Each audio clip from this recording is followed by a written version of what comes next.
께서 예배하신 사랑과 은혜가 충만히 부어지는 복된 이 시간 되기를 주님의 이름으로 축원드립니다. 우리는 지난 7번의 시간을 통해서 하나님과 우리 사이를 갈라놓는 치명적인 죄 7가지의 큰 죄악의 목록에 대해 함께 묵상하였습니다. 교만, 시기, 분노, 탐심, 탐식, 나태, 정욕. 우리가 이 땅을 살아가면서 너무나 쉽게 빠져들어갈 수 있는 그 죄악의 목록을 함께 묵상하면서 나는 과연 이 죄악으로부터 자유로운 인생을 살아가고 있는가? 이 죄와 싸워 이기는 인생인가? 돌아보며 생각하는 시간을 가졌습니다.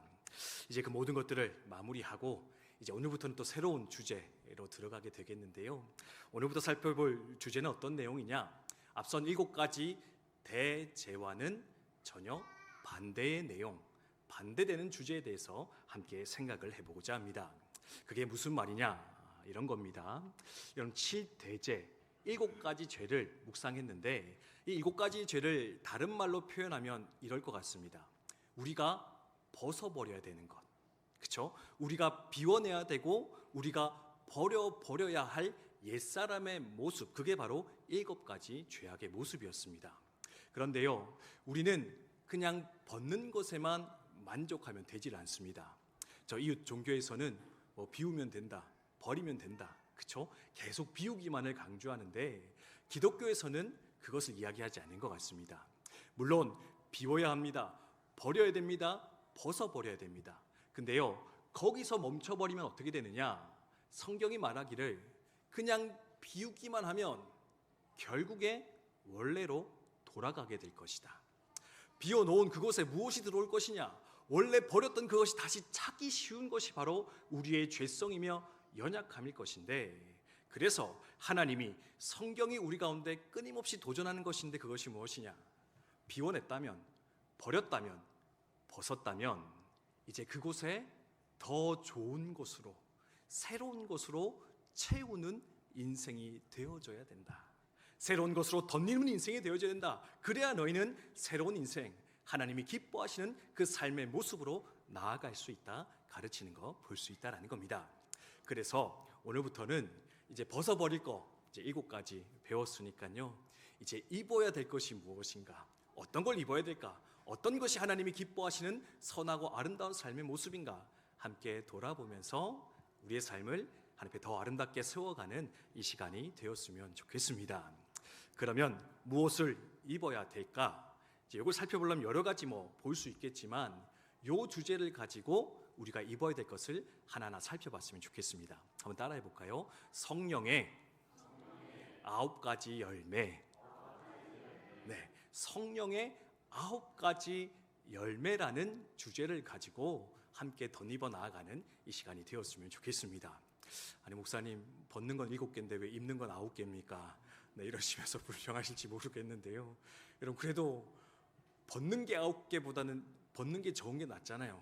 그렇지 않습니까? 그렇죠? 죄악을 벗어내는 게 쉽지 않습니다. 떨쳐내는 게 어렵습니다. 비워내는 게 어려울 것인데 그래도 버리는 게 좀 적었다, 그것에 감사하면서 만족하면서, 그러면 7가지 버리고 9가지는 무엇으로 취해야 될까? 우리 함께 소망하는 마음으로 달려갔으면 좋겠습니다. 성령의 9가지 열매, 갈라디아 교회를 향해서 사도 바울이 주시는 메시지인데요. 우리 읽었던 22절 23절 말씀 다시 읽어보도록 하겠습니다. 22절 23절 함께 읽습니다. 시작. 오직 성령의 열매는 사랑과 희락과 화평과 오래 참음과 자비와 양선과 충성과 온유와 절제니 이 같은 것을 금지할 법이 없느니라. 아멘.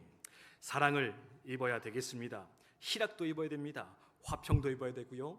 오래 참음과 자비와 양선과 충성과 온유와 절제니 이 같은 것을 금지할 법이 없다. 하나님이 기뻐하시며 즐거워하시는 것, 그것이 바로 이 성령의 9가지 열매일 것인데 이것을 우리가 함께 취하여 나아가는 이 시간이 되었으면 좋겠습니다. 그럼 오늘은 첫 번째 시간이 되겠는데요. 오늘은 어떤 주제냐?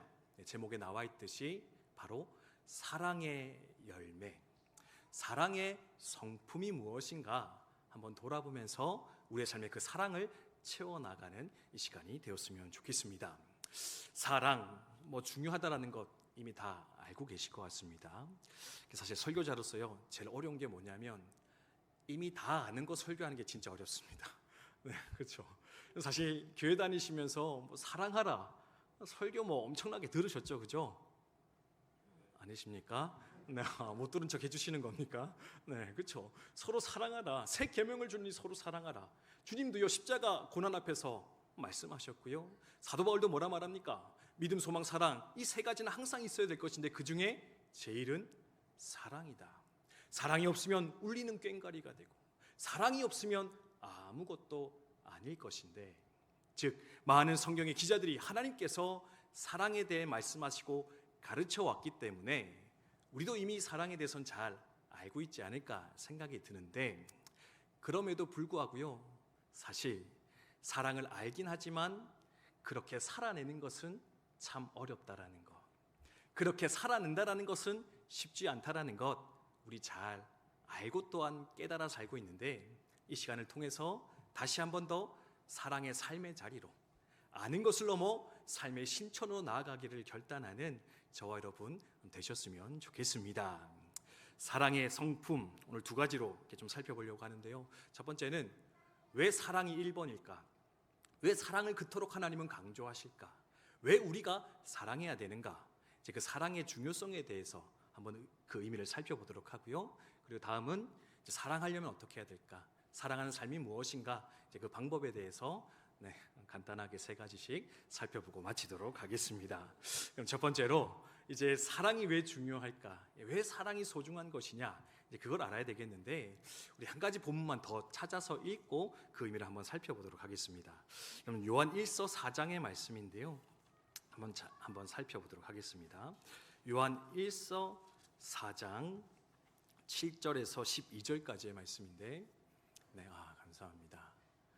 오늘 이렇게 방송실이 정신없었는데요, 저 때문에 그랬습니다. 제가 예배 직전에 이렇게 또 설교 본문 하나를 긴 걸 갖다 드려가지고 이러시면 안 된다고 죄송합니다 이러시면서 했었는데, 용서해 주시면 감사하겠고요. 사랑으로 받아주시면 감사하겠습니다. 요한일서 4장 7절에서 12절 우리 번갈아 하면서 읽도록 하겠습니다. 사랑하는 자들아, 우리가 서로 사랑하자. 사랑은 하나님께 속한 것이니 사랑하는 자마다 하나님으로부터 나서 하나님을 알고,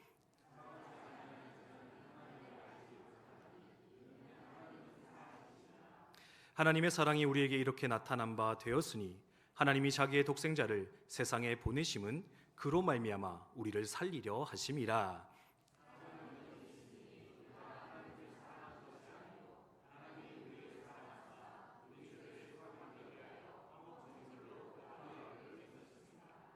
사랑하는 자들아, 하나님이 이같이 우리를 사랑하셨은즉 우리도 서로 사랑하는 것이 마땅하도다.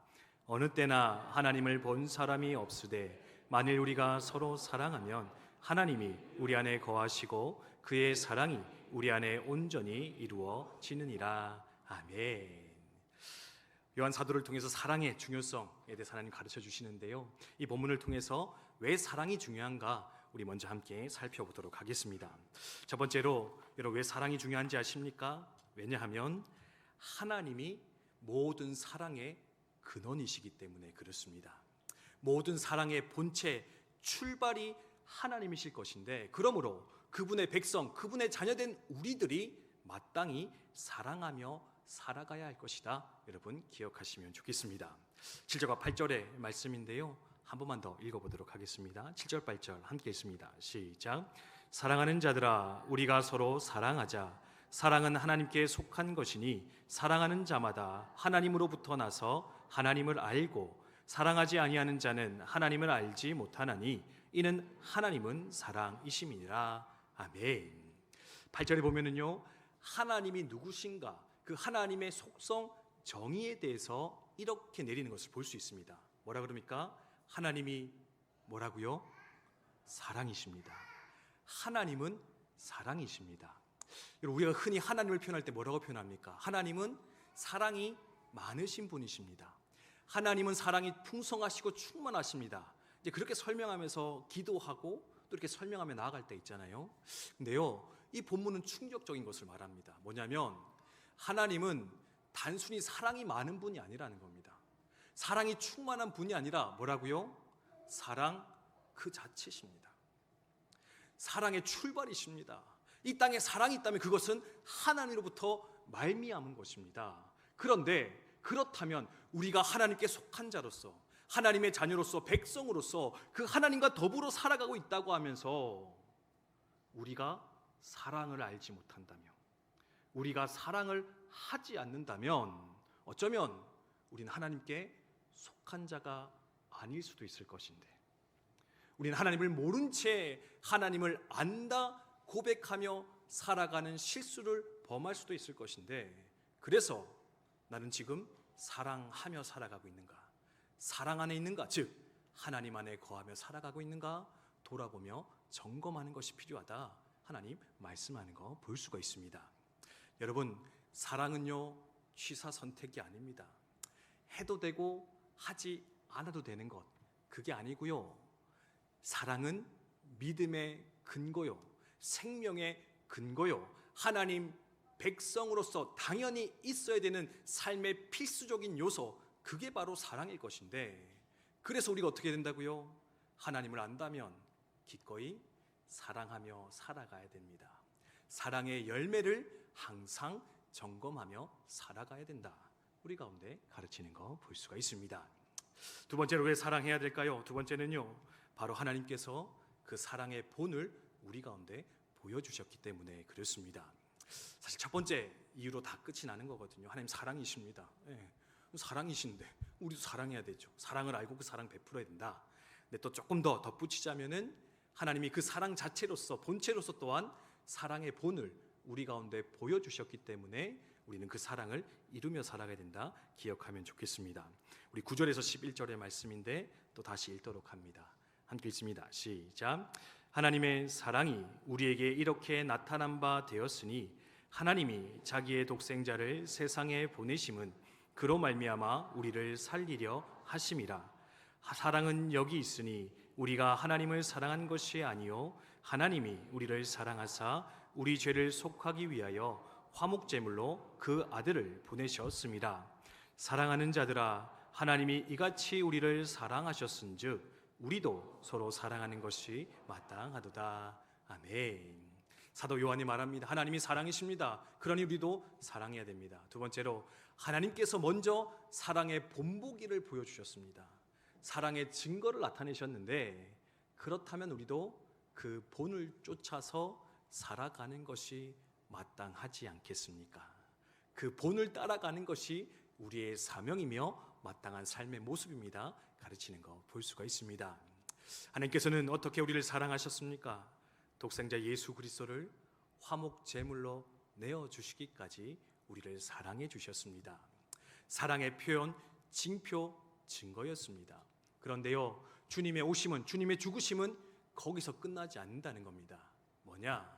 바로 하나의 본보기, 하나의 본으로서 주님은 이 땅에 오셨고 우리를 위해 죽으셨는데, 그러니 어떻게 하라고요? 우리가 성도된 자로서 그 주님이 걸어가셨던 사랑의 길, 사랑의 본보기를 생각하면서 우리는 늘 사랑을 선택하는 자, 사랑을 성취하는 자 되어야 될 것이다, 가르치는 거 볼 수가 있습니다. 베드로 사도도 비슷한 표현하고 있는데요, 베드로전서 2장 21절에 이렇게 말하고 있습니다. 이를 위하여 너희가 부르심을 받았으니 그리스도도 너희를 위하여 고난을 받으사 너희에게 본을 끼쳐 그 자취를 따라오게 하려 하셨느니라. 아멘. 고난 당하셨는데 그 목적이 뭐라고요? 우리를 구원하기 위해서, 살리기 위해서. 그것도 있겠지만 그것과 더불어서 그 길을 쫓아오게 하기 위해서, 그 길을 걸어오게 하기 위해서 주님은 몸소 자신의 삶으로서, 자신의 생명으로서 사랑의 길을 보이시며 나타내셨는데, 그 주님의 본보기를 헛되지 않게 하도록 하기 위해서, 헛되지 않기 위해서 우리 어떻게 해야 되느냐?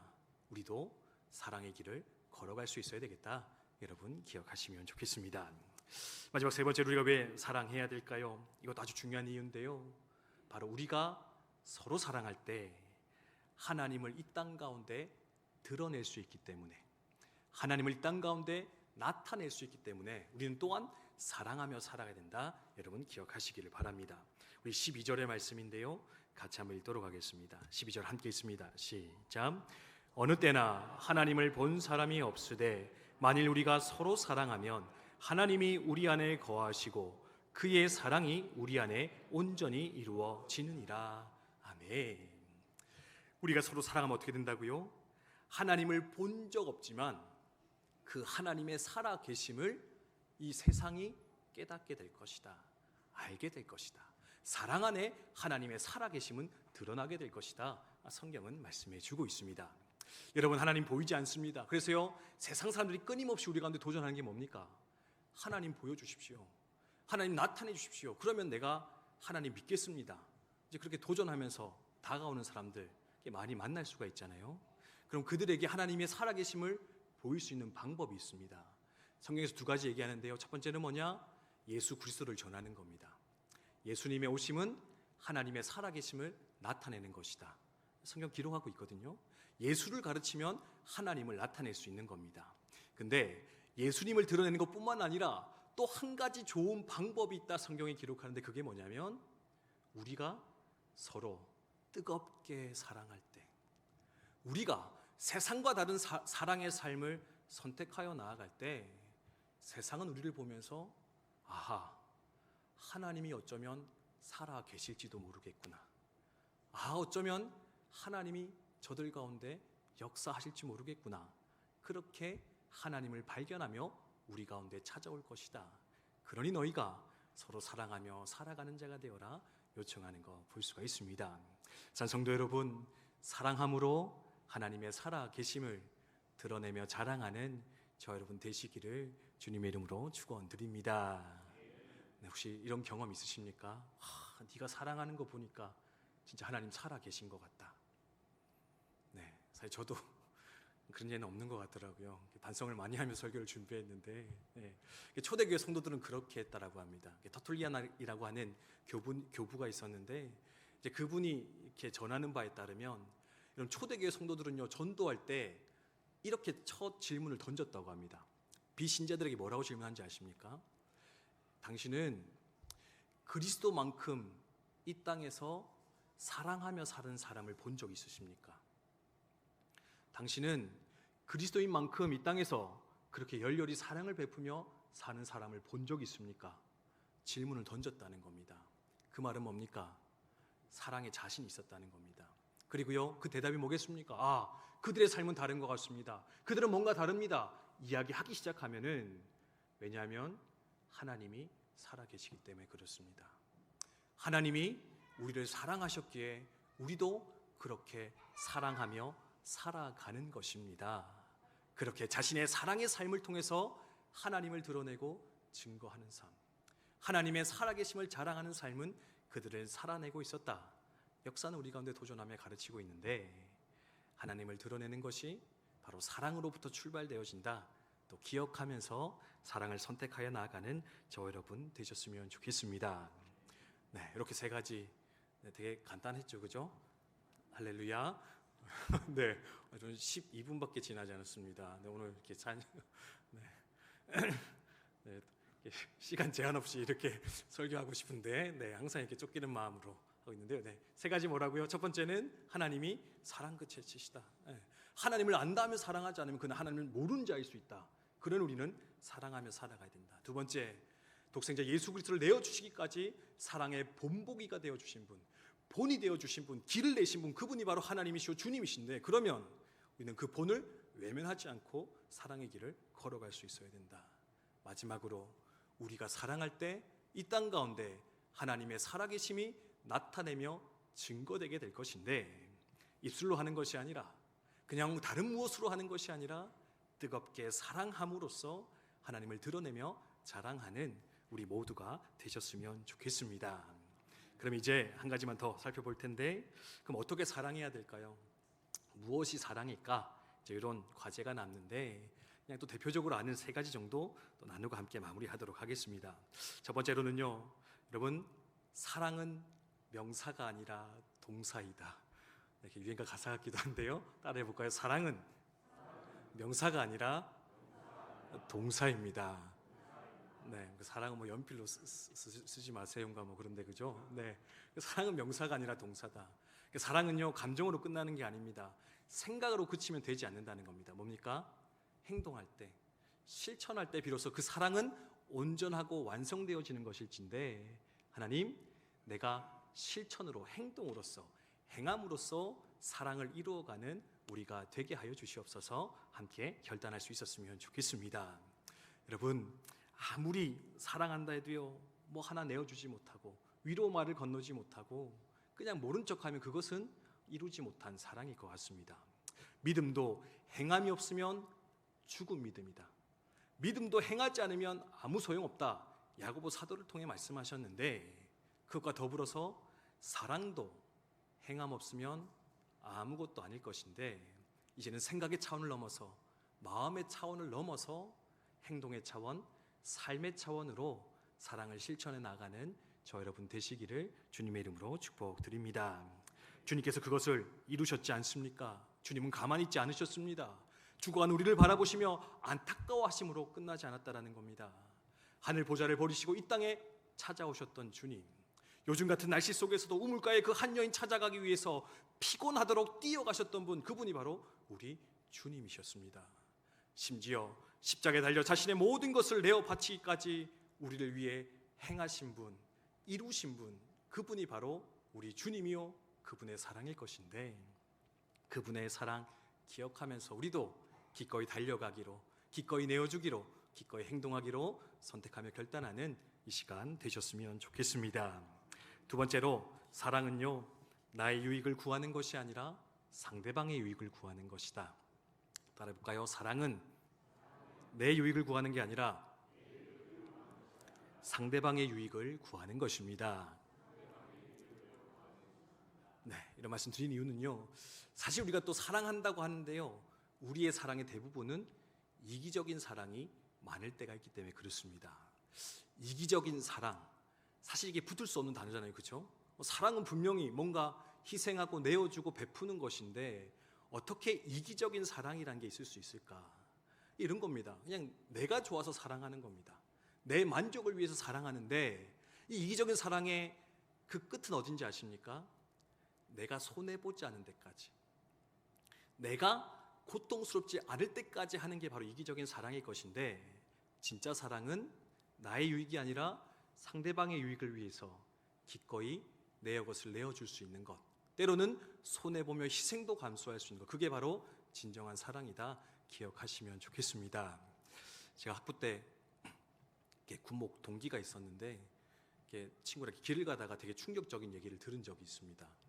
이제 이런 감리교 이제 목사였는데 해군에서 이제 3년 딱 하고 전역에서 이제 유학을 가 있는데 이 친구가 이렇게 학부 때는 좀 이렇게 사람을 겉모습으로 판단하면 안 되는데 겉보기에 쟤는 왜 목사가 되려고 하지? 약간 이런 느낌을 주는 좀 자유분방한 친구가 하나 있었거든요. 그래서 막 머리도 이렇게 단발머리를 하고 귀를 3개 뚫었는데 이렇게 신호등처럼 귀걸이를 3개를 꼽았더라고요. 초록색, 노란색, 빨간색에서 야 내가 뭐 신호등이냐 이랬더니 뭐 기분 나빠했었는데 한 번은 이제 제가 이렇게 길을 걸어가다가 좀 이렇게 교만한 마음에 이렇게 우쭐거리면서 이 친구가 얘기했습니다. 야 누구야? 네가 그래도 군목 후보생인데 목사 후보생인데 좀 이렇게 사랑을 베풀면서 살아야 되지 않겠냐? 봉사활동도 좀 가고 교회에서 리더도 하면서 좀 영혼을 섬기는 일을 해라. 이제 제가 이렇게 좀 훈수를 뒀었습니다. 그랬더니 이 친구가 저한테 한마디 했는데 그게 뭐냐면 야 그거 결국 다 너 좋다고 하는 거 아니냐? 야 그거 다 너 좋다고 하는 일 아니야? 그럼 뭐 해봤자 무슨 소용이야? 이제 그렇게 얘기를 하는 겁니다. 근데요 제가 그 말을 듣는데 대답할 거리가 없는 겁니다. 보니까 나는 뭔가 누구를 위해서 사랑한다라고 생각했는데 그 내면의 동기를 살펴보니까요 그냥 내 만족이더라고요. 내가 그냥 하니까 좋고 내가 하니까 뿌듯하고 내가 하니까 자랑할 만하니까 내가 할 수 있는 몇 가지를 찾아서 나는 그걸 하면서 내 이름을 높이는 사랑, 이기적인 사랑을 하고 있었는데 나는 정말로 희생적인 사랑, 내어주는 사랑을 하고 있는가? 돌아봤을 때는요 내 안에 그 사랑이 없다는 것을 발견하면서 내 스스로를 크게 회개하며 돌이켰던 그런 경험이 있는 것 같습니다. 그때 깨달았습니다. 아 그렇구나. 이기적인 사랑도 있구나. 내 만족을 위해서 하는 사랑. 근데요, 그것은 진정한 사랑, 하나님께서 요청하시는 사랑이 아닐 수도 있겠다. 주님 어떻게요? 자신을 내어주시기까지 우리의 유익을 위해서, 우리의 만족을 위해서, 우리의 생명을 위해서 그 모든 것을 내어주셨는데, 상대방의 유익을 위해서 기꺼이 나의 것을 내어주며 나아가는 그 사랑의 삶을 이루며 누리며 살아가는 저 여러분 되셨으면 좋겠습니다. 마지막 세 번째로는요, 사랑은 모든 자들과 더불어 화평을 누리는 것이다. 한번 따라할까요? 사랑은 모든 자들과 더불어 화평을 누리는 것입니다. 네, 쉽게 말하면 원수까지도 사랑할 수 있어야 된다. 원수도 사랑하는 것, 그것이 바로 주님께서 보여주셨던 사랑의 본일 것인데, 그 자리까지 기꺼이 나아가시는 저 여러분 되시기를 주님의 이름으로 축복드립니다. 어떤 분들은 그런 얘기 하시더라고요. 목사님, 자꾸 그런 얘기 하지 말라고, 부담스럽다고. 원수까지 어떻게 사랑하냐고. 나를 괴롭게 하는 그 사람인데 내가 어떻게 그 사람 사랑할 수 있겠습니까?